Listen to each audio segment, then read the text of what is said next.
आवश्यक सूचना। YouTube channel रुचि के वीडियो पर दवाइयों की सामान्य जानकारी के लिए वीडियो अपलोड किए जाते हैं। किसी भी वीडियो में खुद से दवा लेने, सेल्फ मेडिकेशन के लिए सलाह नहीं दी जाती है। किसी भी प्रकार की दवा खाने से पहले डॉक्टर से सलाह अवश्य लें। यदि कोई भी व्यक्ति वीडियो देखकर खुद से दवा लेता है तो वह स्वयं किसी भी प्रकार के नुकसान के लिए जिम्मेदार होगा। धन्यवाद।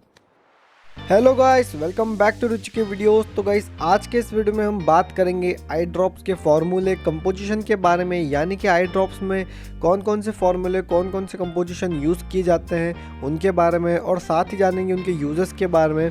गाइस, वीडियो में कुछ टर्म्स बार बार आएंगी, जैसे कि glaucoma, ocular hypertension, dry eyes और आई एग्जामिनेशन जैसी टर्म्स बार बार आएगी। तो गाइस, इन टर्म का मतलब हम अभी समझ लेते हैं, जिससे कि आपको सारे फार्मूले और कंपोजिशन के यूजेस आसानी से समझ में आ जाएंगे और आगे भी याद रहेंगे। तो गाइस, सबसे पहली टर्म है ग्लोकोमा। गाइस, इसका मतलब होता है हिंदी में मोतियाबिंद। यह एक ऐसी आई डिजीज़ होती है जिसमें आँख की ऑप्टिक नर्व डैमेज हो जाती है और जिसके कारण दिखाई देना बंद हो जाता है और विज़न लॉस हो जाता है। गाइज, हमारी सेकेंड टर्म है ऑक्यूलर हाइपरटेंशन। इसका मतलब होता है आँख के अंदर फ्लूइड प्रेशर का इंक्रीज होना ऑक्यूलर हाइपरटेंशन कहलाता है। इसके आगे guys third term dry eyes. इसका मतलब होता है आँखों का सूखापन। आँखों का सूखापन हवा, धूप, गर्मी, कंप्यूटर के यूज़ के बाद हो सकता है। तो गाइज, इसके आगे हम बात करते हैं अब हमारी नेक्स्ट टर्म के बारे में, जो कि आई एग्जामिनेशन। आई एग्जामिनेशन का मतलब होता है आँखों की जांच। गाइस, आँखों की जांच के समय आँखों में प्यूपिल के साइज़ को इंक्रीज़ करने के लिए यूज़ किए जाने वाले मेडिसिन के बारे में हम आगे बात करेंगे। और गाइस, ये थी कुछ टर्म्स। तो गाइस, वीडियो को स्टार्ट करने से पहले अगर अब तक आपने हमारा चैनल सब्सक्राइब नहीं किया है तो उसे सब्सक्राइब कर दीजिए और वीडियो को चलिए स्टार्ट करते हैं। तो गाइस, हमारा सबसे पहला फार्मूला है कार्बोक्सीमिथाइल सेल्यूलोज। इसका यूज़ किया जाता है ड्राई आइज़ के ट्रीटमेंट के लिए। ये एक लुब्रिकेंट के रूप में काम करता है। इसके आगे guys hydroxy propyl methyl cellulose, ये भी ड्राई आइज़ के ट्रीटमेंट में काम करता है।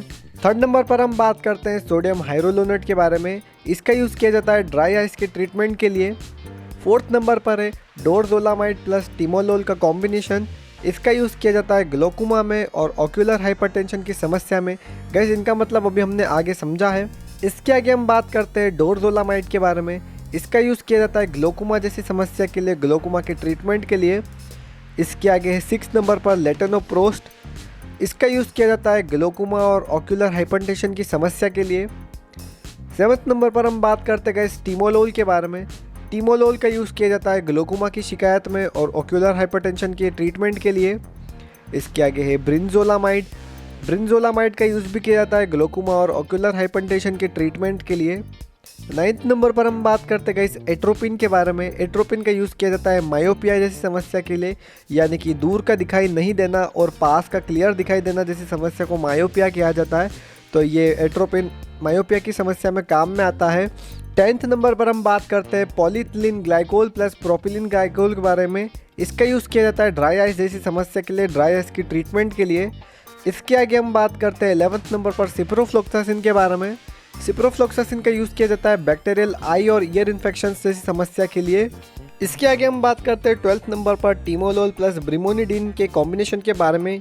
तो इसका यूज़ किया जाता है ऑक्यूलर हाइपरटेंशन और ग्लोकोमा के ट्रीटमेंट के लिए। इसके आगे हम बात करते हैं 13th नंबर पर टिमोलोल प्लस ट्रेवोप्रोस्ट के कॉम्बिनेशन के बारे में। इसका भी यूज़ किया जाता है ऑक्यूलर हाइपरटेंशन और ग्लोकोमा की समस्या के लिए। इसके आगे हम बात करते हैं 14th नंबर पर मॉक्सिफ्लोक्सासिन के बारे में। मॉक्सिफ्लोक्सासिन का यूज़ किया जाता है बैक्टीरियल आई इन्फेक्शन के लिए। इसके आगे है बाइमेटोप्रोस्ट। बाइमेटोप्रोस्ट का यूज़ किया जाता है ऑक्यूलर हाइपरटेंशन जैसी समस्या के लिए और साथ ही इसका यूज़ किया जाता है ग्लोकोमा के ट्रीटमेंट के लिए। 16th नंबर पर हम बात करते हैं सिप्रोफ्लोक्सासिन प्लस डेक्सामेथासोन के बारे में। इसका यूज़ किया जाता है बैक्टीरियल आई ईयर इन्फेक्शन में और आई इन्फेक्शन विद इन्फ्लेमेशन में इसका यूज़ किया जाता है।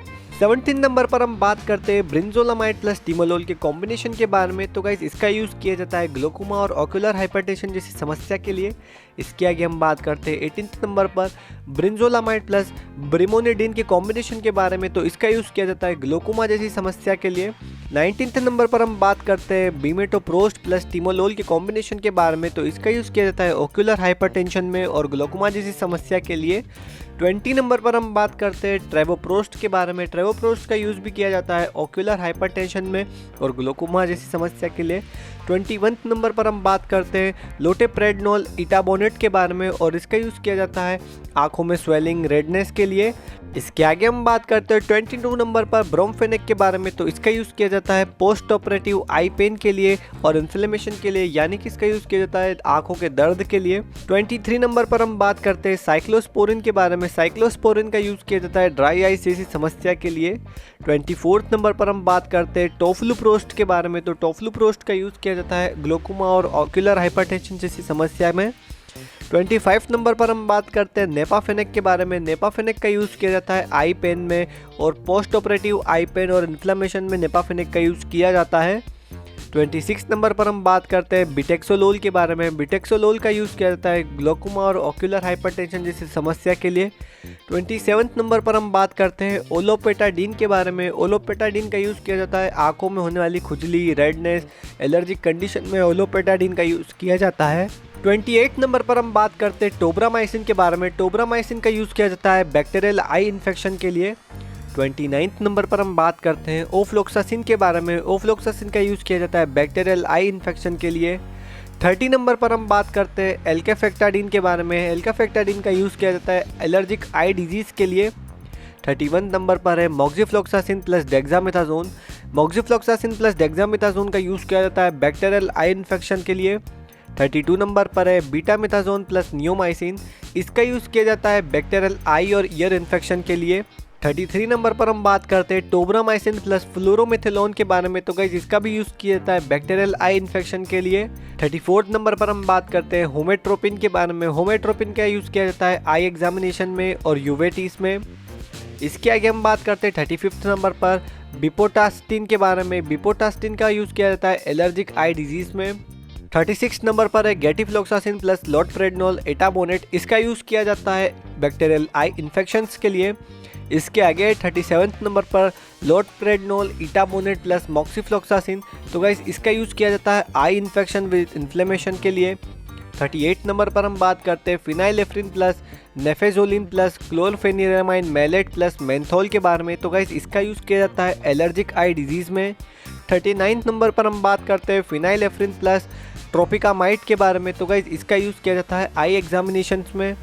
40 नंबर पर हम बात करते हैं कीटोरोलेक्स प्लस मॉक्सिफ्लोक्सासिन के बारे में, तो गाइस इसका यूज़ किया जाता है बैक्टीरियल आई इन्फेक्शन जैसी समस्या में। 41 नंबर पर हम बात करते हैं फ्लूरबीप्रोफेन के बारे में।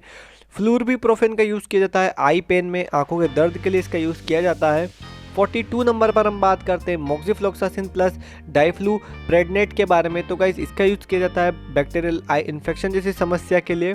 43 नंबर पर हम बात करते हैं chloramphenicol plus dexamethasone plus polymyxin B के बारे में, तो इसका यूज़ किया जाता है बैक्टीरियल आई इन्फेक्शन में। 44 नंबर पर हम बात करते हैं गेटिफ्लोक्सासिन प्लस प्रेडनिसोलोन के बारे में, तो इसका भी यूज़ किया जाता है बैक्टीरियल आई इन्फेक्शन में। 45 नंबर पर हम बात करते हैं हाइलुरोनिक एसिड के बारे में और डी पैंथेनॉल के कॉम्बिनेशन के बारे में, तो इसका यूज़ किया जाता है ड्राई आइज के ट्रीटमेंट के लिए। 46 नंबर पर हम बात करते हैं क्लोरोक्विन के बारे में। क्लोरोक्विन का यूज़ किया जाता है ड्राई आइज की समस्या में और मलेरिया में। 47 नंबर पर हम बात करते हैं हाइड्रोक्सी प्रोपाइल मिथाइल सोल्यूलोज के बारे में प्लस ग्लिसरीन के कॉम्बिनेशन और डेक्स्ट्रान के कॉम्बिनेशन के बारे में, तो इसका यूज़ भी किया जाता है ड्राई आइज के ट्रीटमेंट के लिए। 48 नंबर पर हम बात करते हैं carboxy methyl cellulose plus oxychloro complex के बारे में, तो इसका यूज़ किया जाता है ड्राई आइज के ट्रीटमेंट के लिए। 49 नंबर पर हम बात करते हैं प्रेडनिसोलोन के बारे में, तो गाइस प्रेडनिसोलोन का यूज़ किया जाता है आंखों में redness, swelling, severe allergic reaction और एलर्जिक कंडीशन जैसी समस्या में प्रेडनिसोलोन का यूज़ किया जाता है। और 50 नंबर पर हम बात करते हैं डाइफ्लूप्रेडनेट के बारे में, तो इसका यूज़ किया जाता है पोस्ट ऑपरेटिव आई पेन और इन्फ्लेमेशन में। और गाइस 51 नंबर पर हम बात करते हैं रिपाटेक के बारे में, तो रिपाटेक का यूज़ किया जाता है ग्लोकोमा और ऑक्यूलर हाइपरटेंशन जैसी समस्या में। तो गाइस इस वीडियो में हमने बात की 51 ऐसे फार्मूले और कॉम्बिनेशन के बारे में जिससे कि आंखों की आई ड्रॉप को बनाया जाता है और आंखों की समस्या को ठीक किया जाता है। तो गाइस अगर वीडियो पसंद आया तो इसे लाइक कर दीजिए, चैनल को सब्सक्राइब कर दीजिए। मैं मिलता हूँ ऐसे ही फार्मेसी रिलेटेड वीडियोज़ के साथ, तब तक के लिए भारत माता की जय।